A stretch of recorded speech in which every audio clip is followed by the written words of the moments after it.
Students, स्वागत है आप सभी का हमारे YouTube चैनल पर जिसका नाम है सौरभ क्लासेस फॉर हिस्ट्री। मैं सौरभ आप सबका अपने इस क्लास में अभिवादन करता हूँ। आज मैं मॉडर्न हिस्ट्री से एक काफ़ी महत्वपूर्ण विषय आप लोगों के लेके उपस्थित हुआ हूँ। आज जो हमारे अध्ययन का विषय है वह है राष्ट्रीय आंदोलनों में जनजातीय विद्रोह। जैसा कि हमने टाइटल लिखा है, स्वतंत्रता आंदोलनों में जनजातीय विद्रोह, अर्थात राष्ट्रीय आंदोलन में जनजातीय विद्रोह। इस विद्रोह के क्या कारण थे और यह विद्रोह क्यों हुआ? विभिन्न प्रकार के जनजातियों द्वारा राष्ट्रीय आंदोलनों के क्रम में अनेक जनजातीय आंदोलन संपादित हुए। इन आंदोलनों के लिए अनेक कारक भी जिम्मेदार थे। स्वाभाविक है कि कोई भी आंदोलन बिना किसी कारण से तो होता नहीं है, तो इसके लिए भी कुछ महत्वपूर्ण कारक थे जिनके बारे में हम विस्तार से जानेंगे। ये जो टॉपिक है यह बीपीएससी और जेपीएससी में सामान्यतः पूछा जाता है, तो आप इसे ध्यान से देखें और समझने का प्रयास करें। मैं बस इसे आपको समक्ष प्रस्तुत करने का एक छोटी सा प्रयास कर रहा हूँ। ठीक है, चलिए शुरू करते हैं। स्वतंत्रता आंदोलन में जनजातीय विद्रोह। तो जनजातीय विद्रोह के मूल में कई कारक मौजूद हैं जिसके बारे में हम एक एक करके चर्चा करेंगे। उसके पहले हम ये जानना चाहेंगे कि जनजातीय विद्रोह क्यों हुए, इसका क्या कारण था और इसका स्वतंत्रता आंदोलन में कैसे इसका इस्तेमाल हुआ।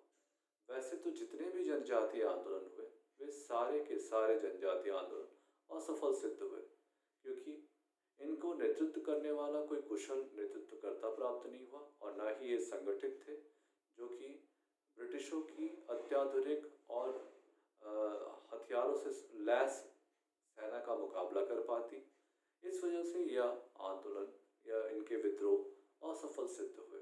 लेकिन इन्होंने भावी राष्ट्रीय आंदोलनों के लिए लोगों को, जनमत को और भीड़ को, अर्थात पुरुष, महिला, बच्चे, बुजुर्ग, इन सबको प्रेरित करने का कार्य अवश्य किया।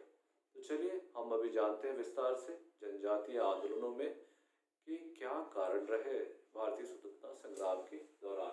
इसमें सबसे पहला जो कारक है वह है सामाजिक हस्तक्षेप का।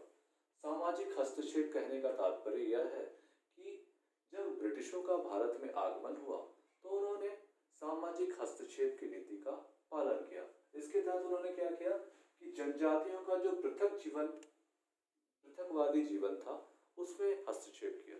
दरअसल जनजातियों की एक विशिष्ट पहचान उनके जंगल और उनकी जमीन पर निर्भर करती है। वे समाज से अलग रहकर अपनी पृथक पहचान बनाए हुए हैं, यही उनकी सांस्कृतिक विरासत भी है।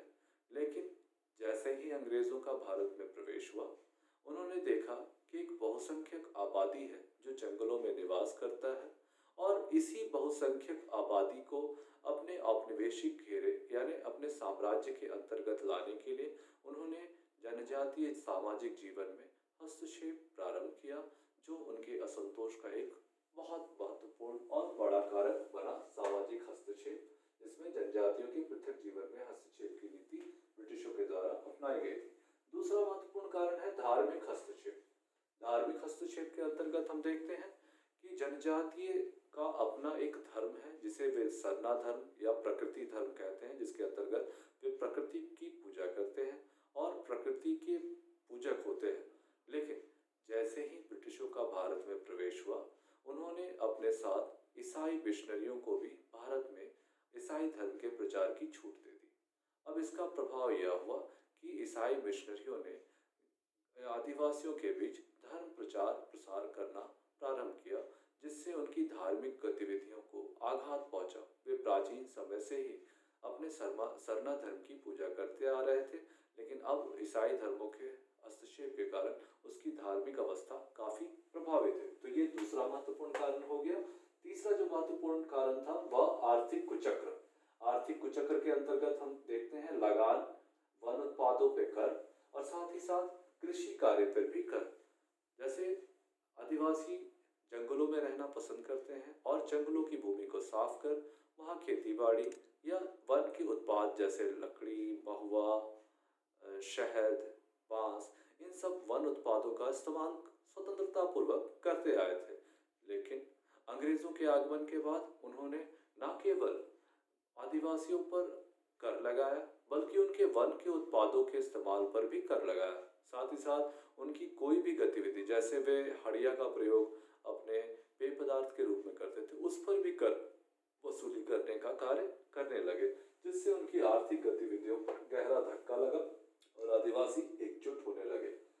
अगला महत्वपूर्ण पॉइंट है परंपरागत खेती पर रोक। परंपरागत खेती क्या होती है? जैसे झूम खेती पर रोक। आदिवासी जब जंगलों में खेती करते हैं तो उनकी जमीन जब उपजाऊ रहती है तो वहां से पर्याप्त मात्रा में वहां से फसल की पैदावार होती है। लेकिन जब उन्हें लगता है कि जमीन अनुर्वर हो गई या उसकी उपज क्षमता घट गई है तो वे उसके स्थान पर नई जमीन की तलाश कर उसे साफ कर खेती करना प्रारंभ करते थे। इसे झूम खेती भी कहते हैं। लेकिन ब्रिटिशों के आगमन के बाद सारी संपत्ति जो थी, जो जमीन थी, उसे सरकारी जमीन मान लिया गया और झूम विधि की खेती पर रोक लगा दिया गया, जिसके कारण उनकी परंपरागत खेती की जो व्यवस्था थी बुरी तरह से प्रभावित हुई। इससे भी जनजातियों में काफी असंतोष उपजा। इसका अगला महत्वपूर्ण कारण है ब्रिटिशों के प्रति असंतोष। जनजातीय जीवन पर ब्रिटिशों द्वारा लगातार हस्तक्षेप किए जा रहे थे। इसका प्रभाव जनजातीय जीवन में लगातार पड़ रहा था और इनके हस्तक्षेप के कारण जनजातियों में घोर असंतोष की भावनाएं व्याप्त हो रही थी और इन्होंने इसका प्रतिकार स्वरूप विभिन्न विद्रोह के रूप में दर्शाया। साथ ही साथ अगला हमारा महत्वपूर्ण कारण है चमत्कारी नेतृत्व, जिसके अंतर्गत हम देखते हैं कि जनजातियों के बीच हमेशा कुछ तांत्रिक, ओझा, गुनी, मती आदि के लोग भी पाए गए, जिन्होंने उन आदिवासियों को ये आश्वस्त किया कि उनके पास जादुई शक्ति है और वे इन जादुई शक्तियों से दुश्मनों की गोली को बेअसर कर उसे पानी बना देंगे। तो जब उनके बीच जो नेता हुए उन्होंने इस प्रकार के विश्वास को आदिवासियों के बीच पुष्ट किया, तो जो आदिवासी थे वे तो सीधे साधे भोले भाले थे। वे अपने नेताओं के चमत्कारिक दावों के को सच मानकर उसके पीछे पूरे जोर शोर से लग गए।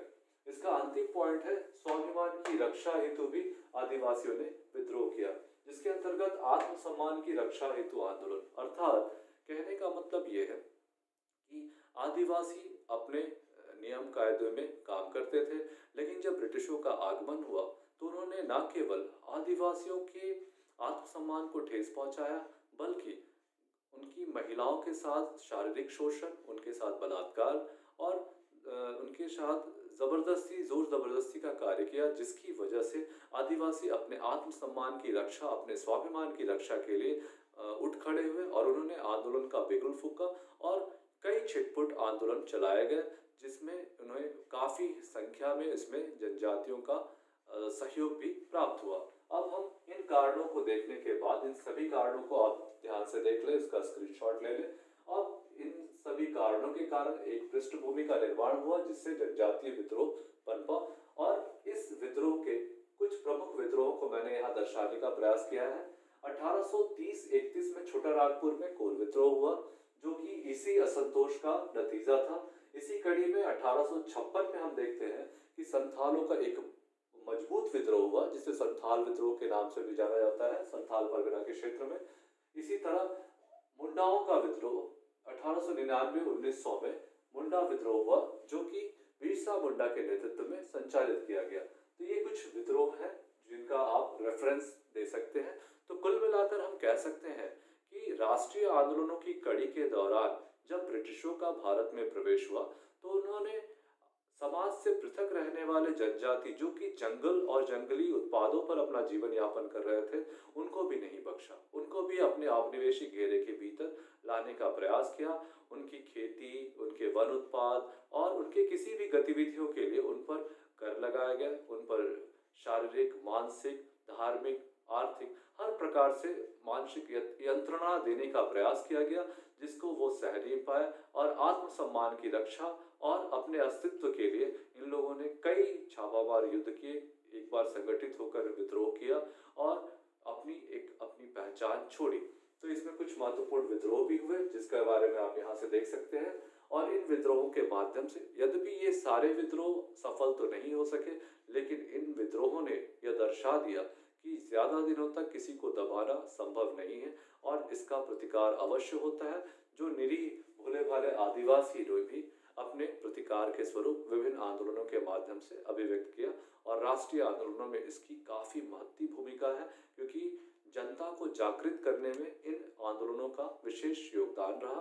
क्योंकि इन जनजातीय आंदोलनों ने यह जता दिया कि वे भले ही भोले भाले सीधे साधे थे, लेकिन वे अपना अपमान, वे अपने आत्मसम्मान के लिए उठ खड़े होते हैं, जिससे भावी राष्ट्रीय आंदोलनों को भी काफ़ी प्रेरणा मिली। तो इस प्रकार हमारा यह विषय यहाँ समाप्त होता है। मैं उम्मीद करता हूँ कि आपको यह विषय अच्छी से समझ में आ गया होगा। यदि आपको कोई भी कठिनाई लगे तो आप मुझे हमारे कमेंट सेक्शन में वो लिखकर भेजें, मैं उनका जवाब यथाशीघ्र देने का प्रयास करूँगा। आज के लिए बस इतना ही। धन्यवाद।